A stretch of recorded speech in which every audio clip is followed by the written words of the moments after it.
is up, NBA fans? I'm back again with another video to see best 1v1 players in NBA history. So nothing more than exciting to watch one player get hot and destroy a whole entire team by himself, and game on the line. The ball goes at the best one-on-one scoring to win the game, and these people get played big bucks. That's the reason. And 7 players who have scoring 24 scoring titles and the best isolation scorers in NBA history in no particular order. So first up we have Carmelo Anthony. Isolation at the high post, 3-point shooting, driving past lower defenders, and many mid-range shots, and an almost unguardable offense cocktail. And we got hot Carmelo's offensive game, although very fashionable towards the extremely effective prime, and gets step another player on his size, perfect footwork, descriptive athleticism, and developed post play and jump shot is smooth like butter. And Carmelo Anthony is the toughest player to guard in NBA history of the league, and his game is never. He's really suited for the speeding Carl and Antonio coaches and bucket and off court. They would cross all their actions. Simply give the ball to Melo, who got the made determination, skill to make tough shots and needed for the team. He takes from the pressure and he still makes them in the last minute, and he gets in the first quarter. In the first quarter, Kobe acknowledged Melo, now LeBron, but then challenging people to guard one-on-one. And he was strong to bull that fitness dancer. And so next up we got James Harden. A lot of misconception. James Harden, he doesn't play defense, but which is not true. The beard, great defensively in the last 2 playoffs. Charles Barkley said, "I'll dribble, dribble, dribble." And not true that Harden he gets second assist per game, and said that James Harden just got in the Houston organization with the trade prices and all that stuff and luxury tag, and nobody's saying that James Harden can't score.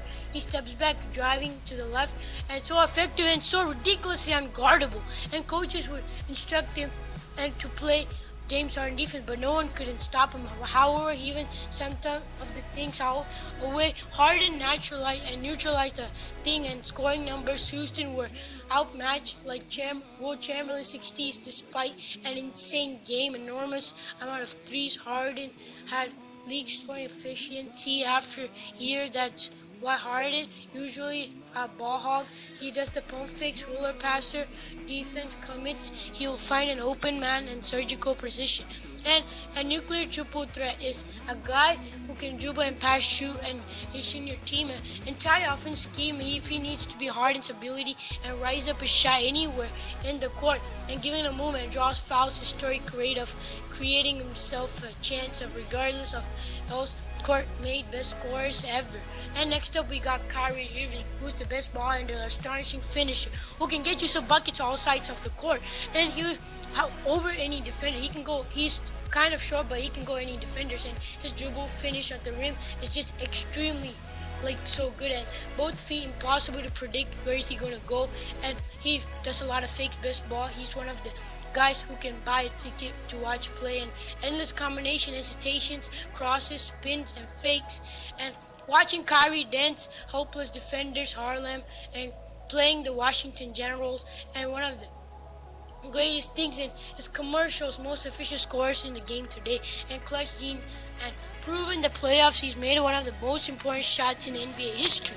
So next we have Allen Iverson, the only 5'11" change, usually the biggest personality on every court he's ever played, a crowd magnet, a freak of the nature, and one of the fastest NBA players ever, a guy that never lifted weights, and one of the smallest guys in the NBA, but he's still a very good player, most respected and most feared, and same time everybody afraid, because Allen, he's literally killer of the crossovers. He's just like Kyrie Irving, but kind of better than him. His best handling, and who's sleek stick, and he gets the single guard from the 90s and 2000s, and the crosses and the MVP in 2001. It used to be 38 off all Sixers possessions. And why some people called him selfish, because many of the others thought him that as a god, and he's of the ask questions which may be look at statistics and guiding a light of every small guard that came after him believed that it can make a league of giants. So next we have the GOAT Michael Jordan, the Smith, former college teammate of MJ, traditionally athlete that had highly developed fundamentals, and Kobe and Michael Jordan's techniques, and he literally fought with it. And then how do you get in the man in the 48-inch vertical flawless technique and killer mentality, and he has got only 6 rings and 5 MVPs, and he hasn't got over $1 billion in Nike alone.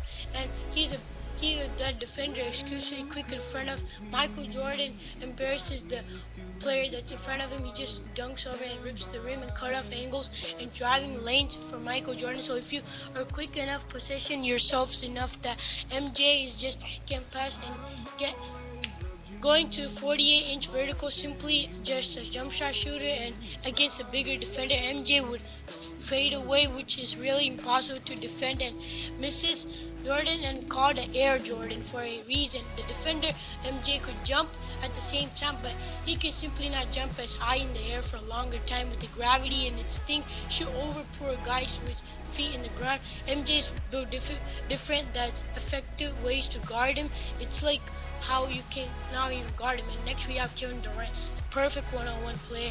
Is some of the thing and the thing you probably want him to.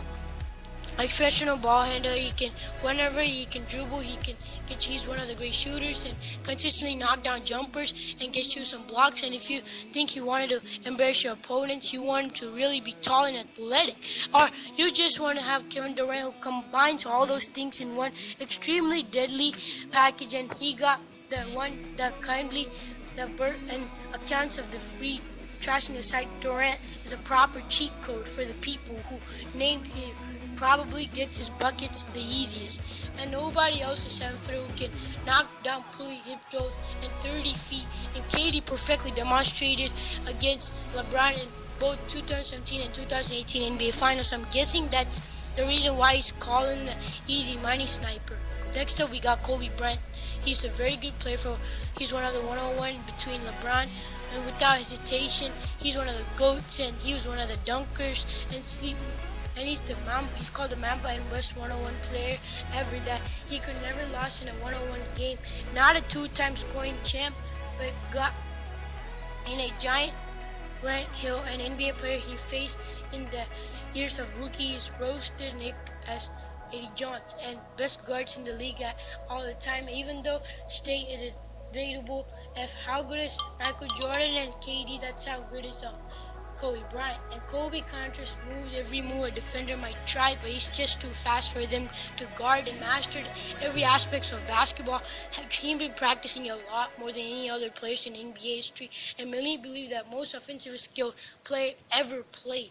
But stopping other people from scoring is one of the good defenders and ever do that can end up off the floor. Just like Jordan, Kobe was a defensive ace for the prime and made 12 all defensive team in his career sector. That's it for this interesting video to see the best 1v1 players in NBA history. So that's it for the video, guys. We're trying to reach 300 subscribers in the channel. Please help us out with that goal that we have for us, and it will mean a lot to us. And please give this video a like, share, and subscribe to the channel if you haven't. And we'll meet you guys in another awesome interesting video. Bye, guys.